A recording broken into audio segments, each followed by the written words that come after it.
നിശബ്ദതയും ബോധവും മനുഷ്യന്റെ ഉള്ളിലെ ഏറ്റവും ശുദ്ധമായ ഏറ്റവും ആഴമുള്ള രണ്ട് അനുഭവങ്ങളാണ് നിശബ്ദതയും ബോധവും. ഒന്ന് വെളിച്ചം നൽകുന്നു, മറ്റൊന്ന് അതിന്റെ ദിശ കാണിക്കുന്നു. പുറത്തെ ശബ്ദങ്ങൾ മങ്ങിയപ്പോൾ മാത്രം ഹൃദയം സംസാരിക്കാൻ തുടങ്ങിയതിന്റെ നിമിഷമാണ് നിശബ്ദത. ആ ശബ്ദം കേട്ട് നമ്മൾ തിരിച്ചറിയുന്ന അന്തർജ്വാലയാണ് ബോധം. ഒരു കുളത്തിലെ വെള്ളം നോക്കൂ, കാറ്റില്ലാത്തപ്പോൾ മാത്രമേ അതിൽ ആകാശം തെളിഞ്ഞു പ്രതിഫലിക്കൂ. അതുപോലെ തന്നെയാണ് മനുഷ്യ മനസ്സ്.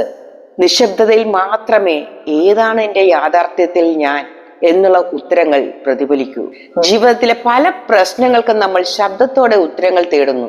പക്ഷേ ചില ഉത്തരങ്ങൾ നമ്മെ ഉറക്കത്തിൽ നിന്ന് ഉണർത്തുന്ന ഒരു ശാന്തമായ സ്പർശം പോലെ നിശബ്ദതയിൽ മാത്രം നമ്മെ മാറ്റുന്നത് വലുതായ സംഭവങ്ങളല്ല, ഒന്ന് നിശബ്ദമായി ഉള്ളിൽ വീഴുന്ന ഒരു തിരിച്ചറിവാണ്. നിശബ്ദതയിൽ നിന്ന് ബോധത്തിന്റെ വെളിച്ചം തിരിച്ചറിയാനും നാം എല്ലാം അനുഗ്രഹിക്കപ്പെടട്ടെ.